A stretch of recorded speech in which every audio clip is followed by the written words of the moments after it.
মনে হচ্ছে না আমাদের গ্রামে যেরকম মাঠে ঘাটে মানুষেরা অনেকক্ষণ রোদের মধ্যে তেতে পুড়ে কাজ করে, আমাকে মনে হচ্ছে আমি সেই রকমই কিছু কাজ করে এলাম। মনে হচ্ছে আজকে ঝুড়ি টুড়ি নিয়ে যেভাবে গেছিলাম আমরা আমাদের গ্রামের মাঠে এরকম শাক তুলতে যেতাম, কিন্তু এখানে তো মাঠ নেই, তবুও আমি কোত্থেকে নিয়ে এলাম। বলছি, সবটা বলছি। এই যে আমার হাতে অনেকটা, এটা কী শাক আপনারা বুঝতে পারছেন? এটা হলো গিমা শাক। এটা আমি পয়সা দিয়ে কিনিনি, কিচ্ছু করিনি, সেটা বলছি। সকাল 9:30টার সময় ভিডিওটা শুরু করেছিলাম। সবার প্রথমে জানাই অরিত্র অরিত্রী অ্যান্ড মমে আপনাদের সবাইকে স্বাগত। আমি সোমা। নতুন একটা ভিডিওর সঙ্গে আবার শুরু হচ্ছে দিনটা।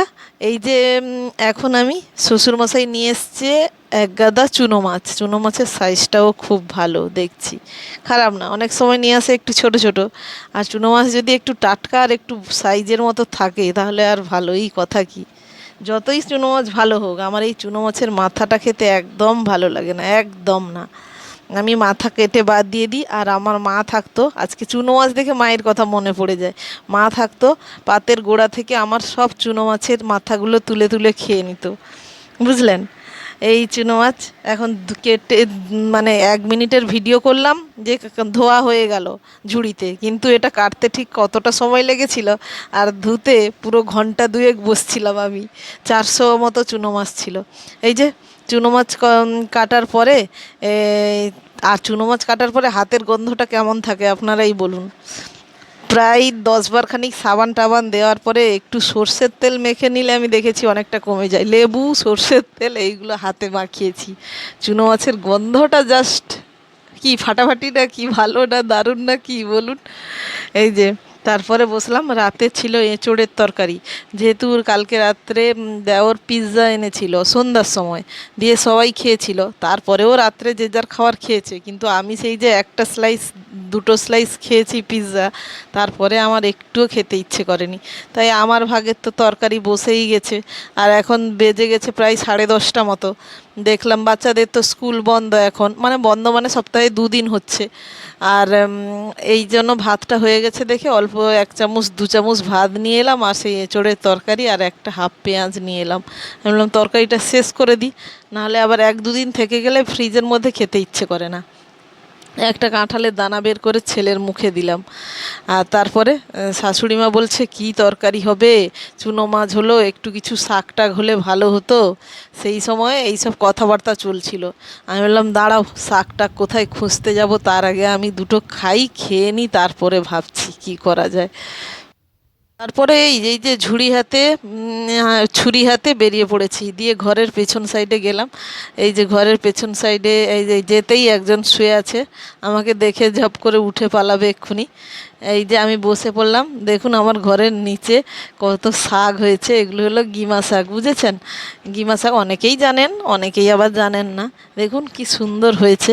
কিন্তু এই গিমা শাক তুলতে গিয়ে মানে কি একটা ইতিহাস লেখা হয়ে যাবে।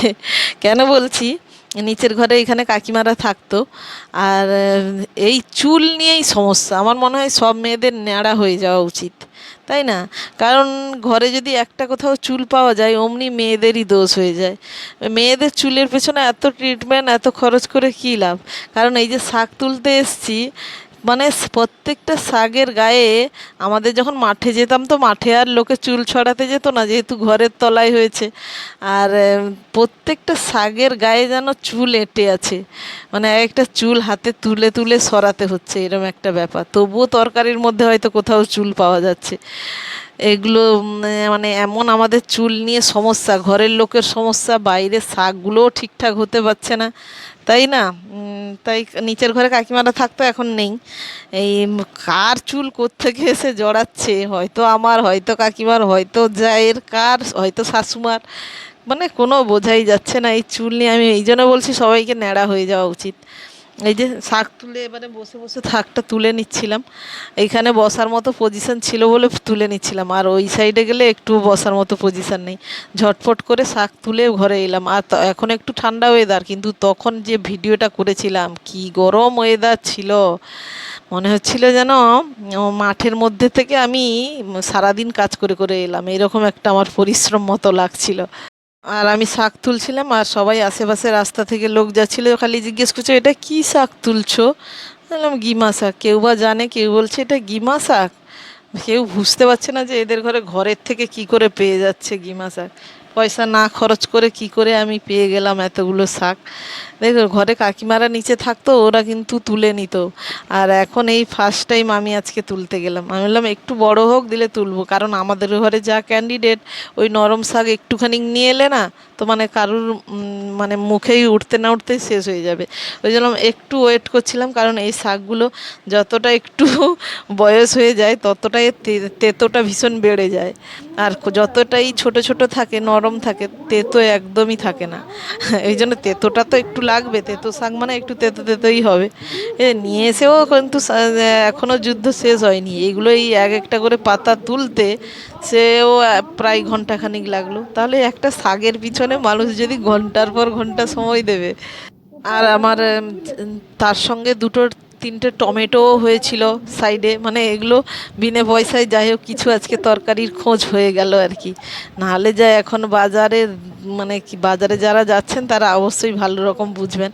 আমার শ্বশুরমশাই এসে বাজার থেকে সব কিছু বলে বলে আমরা বুঝতে পারি, বা আমিও মাঝে মাঝে বাজার থেকে টুকটাক এটা ওটা নিয়ে আসি বলে জানছি যে বাজারের যা এখন মানে গরম, মানে মানুষকে কত টাকা ইনকাম করলে একটা সারাদিনে ভালোভাবে খাওয়া পরা করতে পারবে সে মানুষই বুঝছে এখন, যাদের সমস্যায় পড়েছে।